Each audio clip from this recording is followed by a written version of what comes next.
Oi pessoal, tudo bem?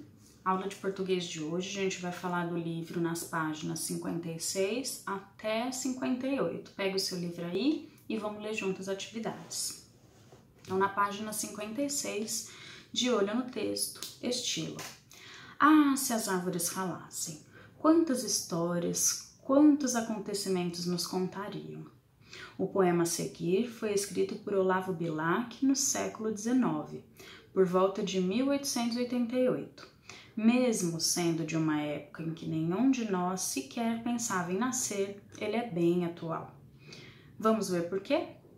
Velhas árvores. Olha estas velhas árvores mais belas do que as árvores novas, mais amigas. Tanto mais belas quanto mais antigas, vencedoras da idade e das procelas. O homem, a fera e o inseto, à sombra delas, vivem livres de fome e fadigas. E em seus galhos abrigam-se as cantigas e os amores das aves tagarelas. Não choremos, amigo, a mocidade, envelheçamos rindo, envelheçamos como as árvores fortes envelhecem, na glória da alegria e da bondade, agasalhando os pássaros nos ramos, dando sombra e consolo aos que padecem. Bonito, né? Então, na página 57, a gente tem questões sobre esse poema. Vamos ver? Número 1. Você observou que o poeta faz uma comparação entre as árvores jovens e as velhas e as árvores velhas? O que ele compara? Como que ele constrói essa comparação? Aí embaixo a gente tem um pontinho. Leia o poema novamente e descubra quais palavras servem de pista para que o leitor perceba a comparação entre as árvores novas e as velhas. Que expressões ele usa para fazer a comparação?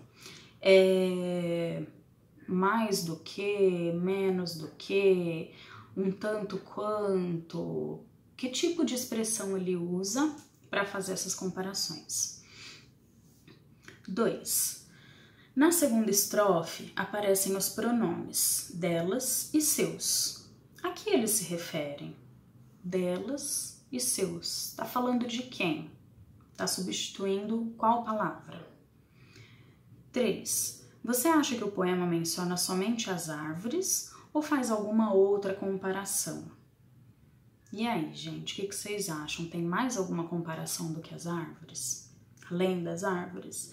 E um pontinho que tem aí embaixo, em qual estrofe essa comparação fica clara? Então aí você já tem uma pista de que tem sim outra comparação. Aonde? Aqui embaixo a gente tem essa caixinha. Você sabia? Nas comparações é comum que o verbo seja o mesmo. Envelheçamos como as árvores fortes envelhecem. Por essa razão, normalmente não se escreve ou se fala o verbo que aparece pela segunda vez. Envelheçamos como as árvores fortes, certo? Então, a gente não precisa usar a mesma palavra duas vezes, tá? Se for para dar o mesmo sentido. Página 58. Número 4. Se a palavra envelheçamos não fosse repetida por Olavo Bilac, o sentido do texto mudaria. A gente acabou de ler isso na caixinha. Pontinho embaixo, por que o poeta preferiu repetir a palavra? O que vocês acham? Por que ele quis mostrar repetindo essa palavra? 5. Olavo Bilac esclarece por que acha que as árvores velhas são mais belas do que as novas? Ele deixa claro isso, ele explica por que ele acha as mais velhas mais belas ou mais bonitas do que as árvores novas. 6. Observe este poema visual de Augusto de Campos. Esse poema, quando eu tinha a idade de vocês, eu também estudei, então ele é bem antigo, tá? Então, olha, vamos ver. Aqui a gente vê grandão escrito a palavra lixo. Quais palavras pequenininhas escrevem a palavra lixo? Deu para perceber? É a palavra luxo.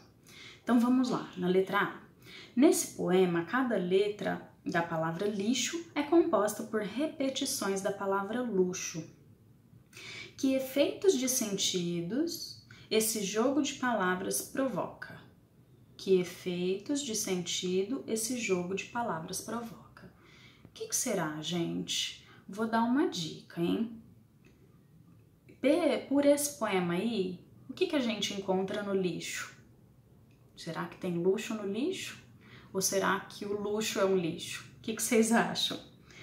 Letra B. Em que medida a escolha da fonte ou do tipo do desenho da letra para grafar, para escrever a palavra luxo, concorre para o efeito de sentido pretendido pelo poeta? Deu para entender? Então, que diferença faz ele ter escolhido esse tipo de letra para escrever a palavra luxo? Que efeito isso causa no texto, tá? Se ficar meio complicado, vocês me mandam perguntas que eu tento escrever, fazer outro vídeo para explicar melhor, tá bom? É isso, só da aula de português de hoje. Até a próxima.